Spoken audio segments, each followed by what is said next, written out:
അടുത്ത് നമ്മൾ നോക്കാൻ പോകുന്നത് ഏജൻസിനെ പറ്റിയിട്ടാണ്. നമ്മൾ നേരത്തെ പറഞ്ഞിരുന്നു അല്ലേ, വാട്ട് ഈസ് എൻ ഏജൻറ്റ്? ഒരു ഏജൻറ്റ് എന്ന് പറയുന്നത് it can perceive, it can think and it can act. അത്രയാണ് നമ്മൾ ഏജൻ്റ് എന്ന് വിശേഷിപ്പിക്കുന്നത്.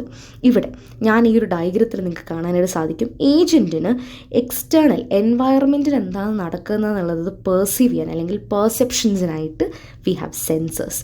എന്നിട്ട് അതിനെ പ്രോസസ്സ് ചെയ്ത് ആക്ച്വേറ്റേഴ്സ് യൂസ് ചെയ്ത് ആക്ഷൻസ് എടുക്കാനായിട്ട് സാധിക്കും. ഞാൻ നേരത്തെ പറഞ്ഞ പോലെ തന്നെ ഒരു ഫയർ എക്സ്റ്റിംഗ്വിഷിംഗ് റോബോട്ട് സെൻസേഴ്സ് യൂസ് ചെയ്ത് സെൻസിങ്, ഓക്കെ ഇവിടെ ഒരു ഫയർ ഉണ്ട്, ഓക്കെ എൻവയറമെൻറ്റിൽ നിന്നും ഇത് സെൻസ് ചെയ്യുവാണ്, ദെൻ അതതിൻ്റെ ആക്ച്വേറ്റർ വെച്ചിട്ട് വെള്ളം സ്പ്രേ ചെയ്യുവാണ് ചെയ്യുന്നത്. So that is the actions, okay that is been given to the environment.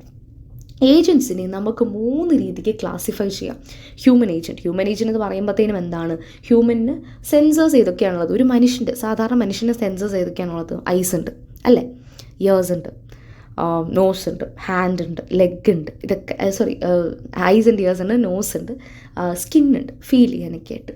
ഇനി ആക്ച്വേറ്റേഴ്സ് എന്തൊക്കെയാണ്, അതായത് ആക്ഷൻസ് എടുക്കാനുള്ളത് എന്തൊക്കെയാണ്? ഹാൻഡ്സ്, ലെഗ്സ് അല്ലേ. ഒരു റോബോട്ടിൻ്റെ കാര്യം എടുത്തേ, ഒരു റോബോട്ടിന് എന്തൊക്കെയാണ് സെൻസേഴ്സ് ഉള്ളത്? ക്യാമറാസ്, ഇൻഫ്രാറെഡ് റേഞ്ച് ഫൈൻഡേഴ്സ് ആയിക്കോട്ടെ, അല്ല NLP, ഓക്കെ ഇങ്ങനത്തെ കാര്യങ്ങളൊക്കെ സെൻസേഴ്സിനായിട്ട് നമുക്കുണ്ട്. മോട്ടേഴ്സ് എന്തിനാണ്? ആക്ച്വേറ്റേഴ്സായിട്ട് ആക്ട് ചെയ്യാനായിട്ടാണ്. സോഫ്റ്റ്വെയർ പറയുമ്പോഴത്തേനും സോഫ്റ്റ്വെയറിനും സെൻസറി ഇൻപുട്ട്, കീ സ്ട്രോക്സ് അല്ലെങ്കിൽ എന്തെങ്കിലും കണ്ടൻറ്റ് അവർക്ക് സെൻസറി ഇൻപുട്ടായിട്ട് എടുക്കാം. എന്നിട്ട് ഔട്ട്പുട്ട് ഡിസ്പ്ലേ ചെയ്യുന്നതാണ് അവരുടെ ആക്ഷൻ അല്ലെങ്കിൽ അവരുടെ ഫൈനൽ പോയിൻ്റ് എന്ന് പറയുന്നത്. അപ്പം ഏജിന് നമുക്ക് 3 രീതിക്ക് ക്ലാസിഫൈ ചെയ്യാം. ഇവിടെ നമ്മൾ കൂടുതലും റോബോട്ടിക് സോഫ്റ്റ്വെയർ ഏജൻസിനെയാണ് നമ്മൾ എംഫസൈസ് ചെയ്യുന്നത്. പക്ഷേ ഹ്യൂമനാണ് നമ്മളുടെ മോഡൽ വരുന്നത്.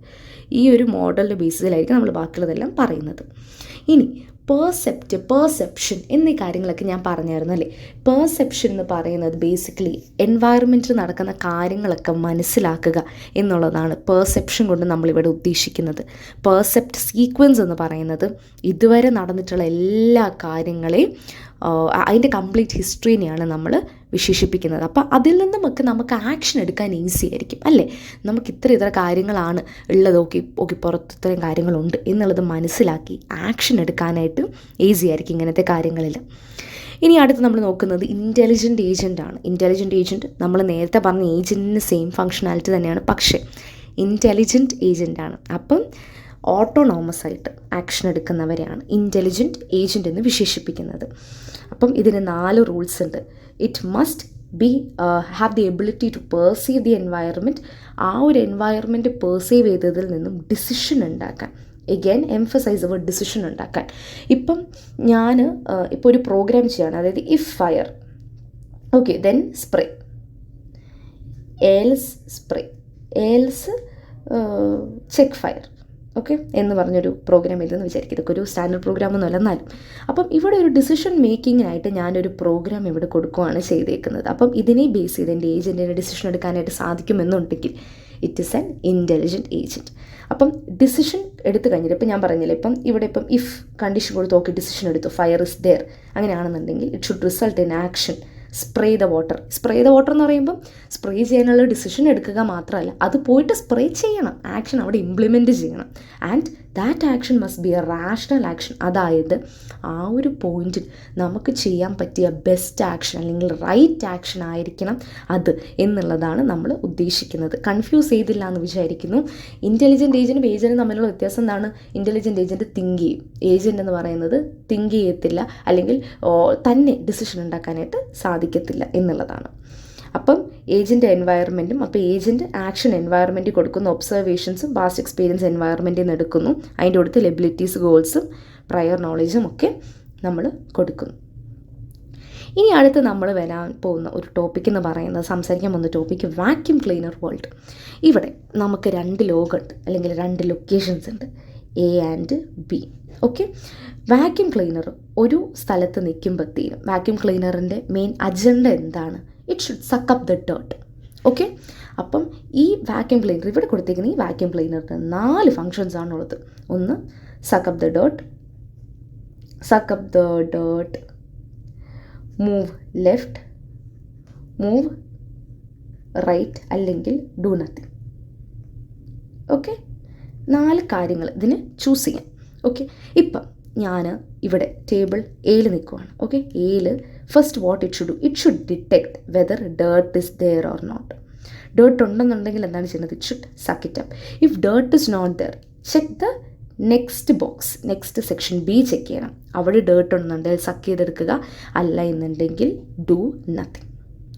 ഇവിടെ അതിൻ്റെ തന്നെ പെർസെപ്റ്റ് സീക്വൻസ് എന്താണെന്ന് നമ്മൾ പറഞ്ഞല്ലേ, നമ്മൾ ആ കിട്ടിയ പെർസെപ്ഷൻസിൻ്റെ എല്ലാത്തിൻ്റെയും കൂടി ഒരു കളക്ഷൻ. പെർസെപ്റ്റ് സീക്വൻസ് അതിൻ്റെ ആക്ഷൻ നമ്മൾ പറയുന്നുണ്ട്. എ ക്ലീൻ, അപ്പം എനിക്ക് ഇവിടെ എയും ബി ഉണ്ടെന്ന് വിചാരിക്കുക. അപ്പോൾ എ ക്ലീൻ ആണ്, ബി മൊത്തം ഡേർട്ടി ആണെന്ന് വിചാരിക്കും. എ ക്ലീൻ ആണെന്നുണ്ടെങ്കിൽ എന്താണ് എൻ്റെ റോബോട്ട് ചെയ്യേണ്ടത്? It should move to the right side. Okay, it should move to the right. If A is dirty, what it should do? A is dirty, it should suck it.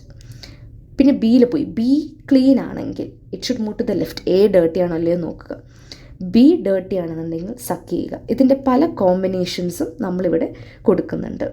അപ്പം ഈ ഒരു vacuum ക്ലീനറിൻ്റെ behaviour അല്ലെങ്കിൽ ഇതിൻ്റെ programming എങ്ങനെ, ഞാനിപ്പോൾ നേരത്തെ ഇവിടെ മേളിലൊരു programme എഴുതിയൊക്കെ ചെയ്തില്ലേ ഡിസിഷൻ എടുക്കാനായിട്ട്, അതുപോലെ ഈ ഒരു വാക്യൂം ക്ലീനറെ ഞാൻ എങ്ങനെയാണ് പ്രോഗ്രാം ചെയ്തതെന്ന് വെച്ച് കഴിഞ്ഞ് കഴിഞ്ഞാൽ ഇതിൻ്റെ ഫങ്ഷൻ റിഫ്ലെക്സ് വാക്യൂം ഏജൻറ്റ് എന്നാണ്. സ്റ്റാറ്റസ് ഡേർട്ടി ആണെന്നുണ്ടെങ്കിൽ, അതായത് നമ്മൾ ചെക്ക് ചെയ്യുവാണ് ആ ഒരു ബോക്സിൻ്റെ സ്റ്റാറ്റസ് ഡേർട്ടി ആണെന്നുണ്ടെങ്കിൽ എന്താണ് ചെയ്യേണ്ടത്? സക്ക് ചെയ്യുക.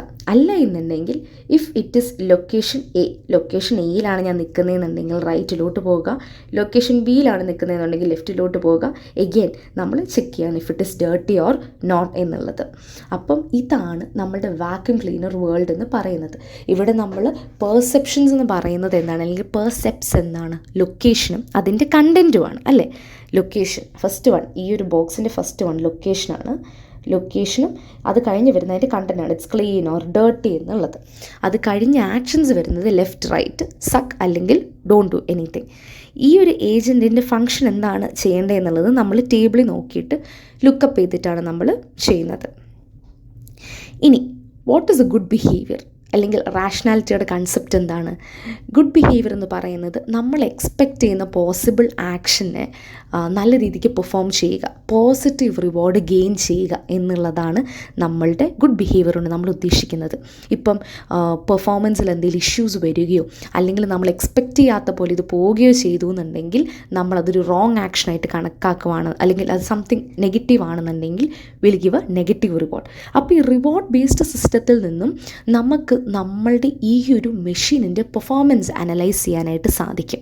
ഓക്കെ, അപ്പം ഇത് നമ്മൾ ആഗ്രഹിക്കുന്ന ആ ഒരു ഡിസൈറബിലിറ്റിയിൽ വരുന്നുണ്ടോ ഇല്ലയോ എന്നുള്ളതൊക്കെ മനസ്സിലാക്കാനായിട്ട് നമുക്ക് സാധിക്കും.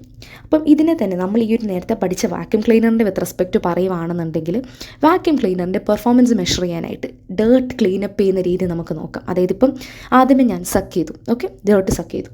അത് കഴിഞ്ഞേച്ച് ഞാൻ ചെക്ക് ചെയ്യുവാണ്, do we have dirt? Yes, I have dirt എന്ന് പറഞ്ഞു കഴിഞ്ഞാൽ എന്താണ്? ഓൾറെഡി ഞാനവിടെ ക്ലീൻ ചെയ്തു, എന്നിട്ടും വീണ്ടും ഡേർട്ട് ആണെന്നുണ്ടെങ്കിൽ the performance is not good. അതൊരു നെഗറ്റീവ് റിവാർഡാണ്. ഇപ്പം ഡേർട്ട് സക്കപ്പ് ചെയ്യുന്ന സമയത്ത് ഭയങ്കരമായിട്ട് ഇലക്ട്രിസിറ്റി കൺസ്യൂം ചെയ്യുമോ അല്ലെങ്കിൽ ഭയങ്കര നോയ്സ് ആണെന്നുണ്ടെങ്കിൽ that is A negative reward. പക്ഷേ ഇപ്പം ഞാൻ ഡേർട്ട് ക്ലീൻ ചെയ്തു, okay, it's completely clean, okay, ഒരു കുഴപ്പമില്ല, അങ്ങനെയാണെന്നുണ്ടെങ്കിൽ ഇറ്റ്സ് എ പോസിറ്റീവ് റിവാർഡ്. പിടി കിട്ടിയോ? അങ്ങനെ റിവാർഡ് സിസ്റ്റംസ് യൂസ് ചെയ്ത് നമുക്ക് ഏതൊരു മെഷീൻ്റെ പെർഫോമൻസ് ബെറ്റർ ആക്കാനായിട്ട് സാധിക്കും. Again coming to rationality. What is a rationality of an agent? നമ്മൾ ഓൾറെഡി പറഞ്ഞു. How is it measured? നമ്മളുടെ പെർഫോമൻസ് വെച്ചിട്ടാണ് അത് മെഷർ ചെയ്യുന്നത്. അപ്പം പെർഫോമൻസ് മെഷർ എന്ന് പറയുമ്പോഴത്തേനും അതെന്തുമാത്രം സക്സസ് ആയി എന്നുള്ളത് നമുക്ക് പറയാം. എൻവയർമെൻറ്റ് വെച്ച് എങ്ങനെയാണ് നമുക്ക് എൻവയർമെൻറ്റിനനുസരിച്ച് ഉള്ള നോളേജ് വെച്ചിട്ട് നമുക്ക് പറയാം. ബെസ്റ്റ് പോസിബിൾ ആക്ഷൻസ് അത് എടുത്തോ ഇല്ലയോ എന്ന് നമുക്ക് പറയാം. പെർസെപ്റ്റ്സ് വെച്ചിട്ട് അനലൈസ് ചെയ്തിട്ടാണെങ്കിലും നമുക്ക് പറയാം. സോ ഈ 4 പോയിൻറ്റ്സ് വെച്ച് നമുക്ക് റാഷണാലിറ്റി ജഡ്ജ് ചെയ്യാനായിട്ട് സാധിക്കും.